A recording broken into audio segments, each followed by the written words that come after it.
हाय दोस्तों, कैसे हैं आप सब। तो आज जिस टॉपिक पर मैं चर्चा करना चाहती हूँ वो टॉपिक ऑफ डिस्कशन है कि दिन में हमारी एनर्जी कभी कभी लो हो जाती है किसी खास समय पर, जैसे कि सुबह सोकर उठते ही हमारी एनर्जी कभी लो हो जाती है, या रात को सोते समय हमारी एनर्जी लो हो जाती है, या शाम को, या किसी एक वक्त पर। और कभी कभी तो सारे दिन हमारी एनर्जी लो रहती है, जिसकी वजह से हमारे काम को काफी सारा नुकसान पहुंचता है और हमारी प्रोडक्टिविटी काफी लो हो जाती है। हम सब कुछ समझते हुए भी उससे बाहर नहीं निकल पाते हैं और दिन का कभी कभी तो 2-3 घंटे और या फिर उससे ज्यादा टाइम हमारा सोचने में व्यतीत हो जाता है, लेकिन हम अपनी लो एनर्जी से निकल नहीं पाते हैं। तो ऐसे में हमें क्या करना चाहिए और कैसे हम अपने आप को, अपने मेंटल फ्रेमवर्क को चेंज करके, माइंडसेट को चेंज करके और सबकॉन्शियस प्रोग्रामिंग को चेंज करके हम ऐसी क्या चीज़ें कर सकते हैं जिसकी वजह से हम अपनी एनर्जी में वापस आ जाए, फुल एनर्जी में वापस आ जाए और हमारी प्रोडक्टिविटी फिर से हाई हो जाए। तो चलिए दोस्तों, आज का वीडियो शुरू करते हैं। मैं हूँ नितिका श्रीवास्तव, मैं हूँ एक mindfulness and law of attraction coach और एक हीलर, और मैं एक 5am क्लब भी कंडक्ट करती हूँ जिसमें हम इन्हीं सब बातों पर डिस्कशन करते हैं और बहुत सारे मैनिफेस्टेशन प्रैक्टिसेस करते हैं जिससे हमारी प्रोडक्टिविटी 10 टाइम्स ज़्यादा हो जाती है। तो दोस्तों, आज की वीडियो में मैं यही आपसे डिस्कस करना चाहती हूँ कि क्या वजह है कि हमारी एनर्जी कभी कभी लो हो जाती है। तो उसके कुछ मुख्य कारण है कि जैसे सो के उठते ही हमें कुछ पुरानी बातें याद आने लगती हैं, या किसी ने कुछ ऐसा बोल दिया जिसकी वजह से हम काफ़ी लो फील करने लगते हैं, वो सारी बातें याद आने लगती हैं, या फिर हम अपने प्रेजेंट लाइफ में खुश नहीं हैं, अपनी एक्सपेक्टेशन से, जितनी एक्सपेक्टेशन हमें है अपनी लाइफ से उस मुताबिक हम पहुंच नहीं पाए हैं वहाँ तक, और शायद हमें उतना अपनी लाइफ अपनी पसंद नहीं आ रही है, ये भी एक रीज़न हो सकता है। या तो कभी कभी हम अपने बहुत सारे काम जो हमें करने होते हैं सारे दिन में, उसकी वजह से हम तंग आ जाते हैं, ऑफिस की वजह से तंग आ जाते हैं, कभी बॉस की वजह से, कभी कलीग्स की वजह से, कभी घर में ही छोटे मोटे जो मिसअंडरस्टैंडिंग्स हो जाती हैं, या फ्रेंड्स में, उनकी वजह से भी कभी कभी हमारी एनर्जी लो हो जाती है। तो दोस्तों, यहाँ पे हमें ये समझना पड़ेगा सबसे पहले तो ये बात कि लो एनर्जी में रहना ये कोई विकल्प नहीं है, ये कोई रीज़न नहीं है कि हम लो एनर्जी में रह करके अपनी प्रोडक्टिविटी को डाउन करें। इससे हमारे काम को काफ़ी नुकसान पहुंचता है, हमें पता है ये बात, और आपको ये भी पता है कि अगर हमें अच्छा काम करना है अपनी लाइफ में तो हमें अपनी एनर्जी हाई रखनी होगी, काफ़ी अच्छी एनर्जी में हमें रहना होगा। हर्षोल्लास के साथ जब हम काम करते हैं तो वो काम भी बहुत अच्छा होता है, और हर व्यक्ति एक ऐसे व्यक्ति के साथ बात करना चाहता है जिसकी एनर्जी काफ़ी अच्छी होती है और वो काफ़ी हाई एनर्जी, जिसकी ऑरा काफ़ी हाई होती है और जिसके साथ काम करने में मज़ा आता है।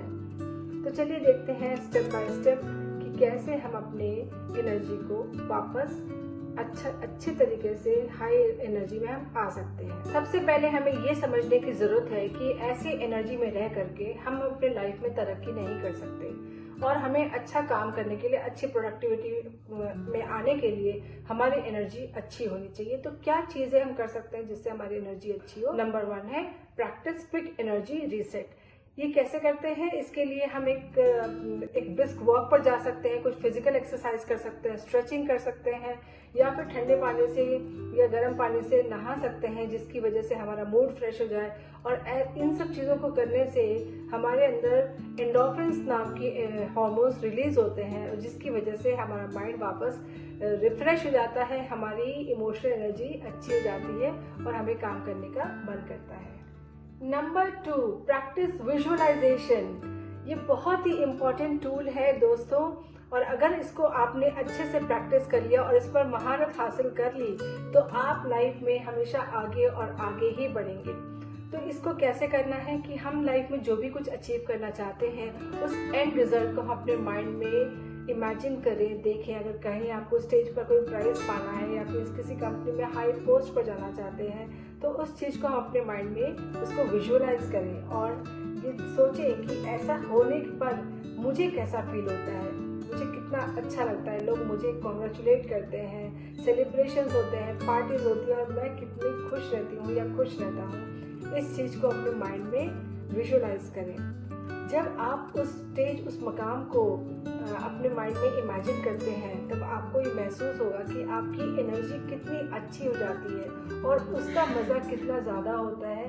एंड तब आपको ये फील होगा कि ये लो एनर्जी में रहने से कुछ नहीं मिलेगा। इसके लिए हमें अपने आप को इमेजिन करना पड़ेगा कि वो मुकाम जो आप पाना चाहते हो वो पाने के बाद कैसा लगेगा। और जब आप वो वापस सोचते हैं अपने माइंड में और आपकी एनर्जी अच्छी हो जाती है, तो आपके अंदर फिर से वो ड्राइव हो जाता है कि चलो मुझे करना है और मैं जल्दी से करके अपना ये काम शुरू करता हूँ और मैं आगे बढ़ता हूँ या बढ़ती हूँ। Number 3, break your goals into smaller once.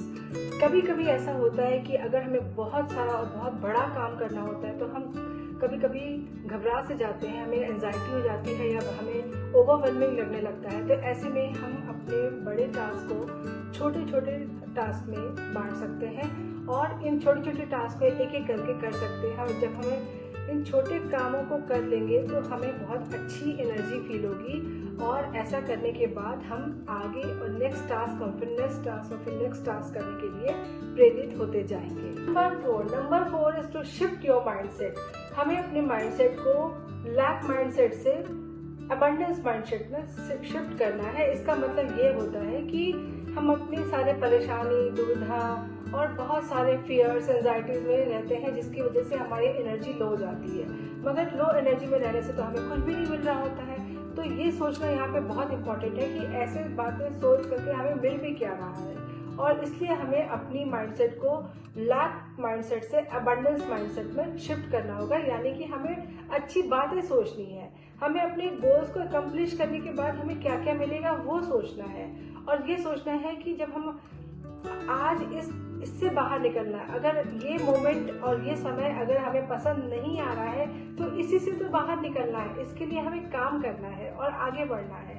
तो हम अपने माइंडसेट को शिफ्ट करेंगे कि जब हम वो चीज़ पालेंगे जिसको हम पाना चाहते हैं और उसके लिए हम मेहनत करेंगे, तो फिर हमें उस चीज़ को पाने के बाद कितनी खुशी होगी।